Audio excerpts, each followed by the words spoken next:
اللہ اکبر. خود جو سوکھی روٹی کھا رہے ہیں وہ تمام خلق خدا کے لیے دسترخوان بچھانے کی ترغیب دے رہے ہیں.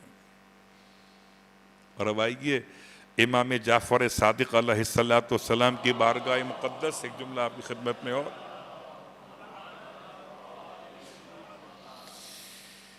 اور ارشاد فرماتے ہیں مولا، ایک شخص امام کی خدمت میں آیا، کہتا ہے مولا سے، مولا بہت پریشانی ہے، بہت پریشانی، کیا کروں؟ روزگار کا مسئلہ ہے، قرضوں کا مسئلہ ہے. فرمایا اپنے گھر میں مومنین کو کھانا کھلاؤ، اور جب وہ کھانا کھا لیں تو ان سے کو دعا کر دیں.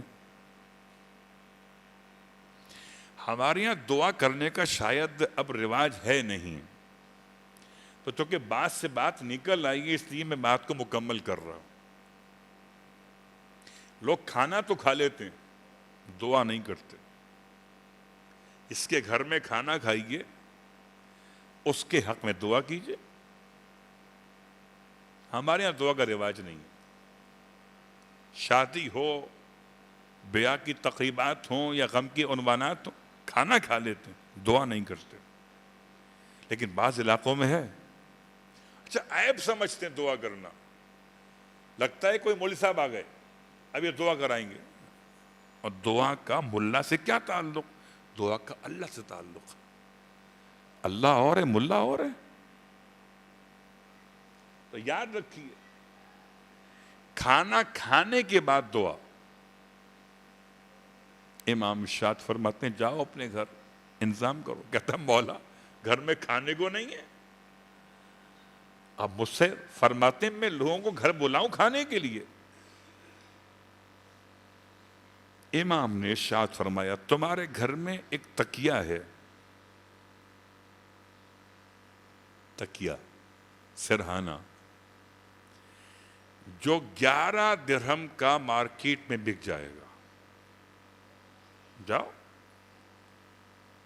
بغیر تکیے سو جانا، وہ تکیہ اٹھا کے بیچ دو، اور جو اس سے ملے 11 درہم اس دور میں، جتنا کھانا بنا سکتے ہو بنا لینا.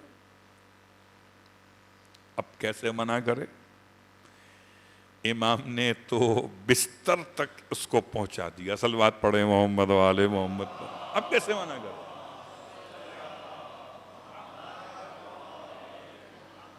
ہم جملہ اردو میں کہتے ہیں گھر تک پہنچا دیا آپ نے. تو مولا نے مسئلے کو اس کے بستر تک پہنچا دیا. کہتا ہے مولا آپ ٹھیک کہتے ہے، ایسا ہی ایک تکیہ میرے پہ بڑا قیمتی ہے، کسی دور میں لیا تھا، اچھے حالات تھے. گیا جا کے اسے بیچا. امام نے فرمایا جب کھانا کھلا لینا تو مومنین سے کہنا دعا کر دے. اصل طریقہ. جب یہ دسترخوان پہ آپ یہاں نیاز لیتے ہیں، ایام امام حسن کی بات کر رہا ہوں،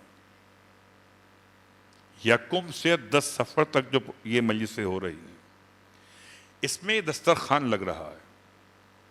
اس دسترخوان سے جو آپ اٹھائیے اس نیت سے کہ امام حسن کے نام سے ہے، کریم اہل بیت، یقین رکھیے شفا بھی ہے. غذا تو ہے ہی ہے، یہ شفا بھی ہے. اور جو آپ کی مشکل، جو پریشانی ہے، دعا مانگ کے جائیے. جس نے دسترخوان کیا اس کے حق میں بھی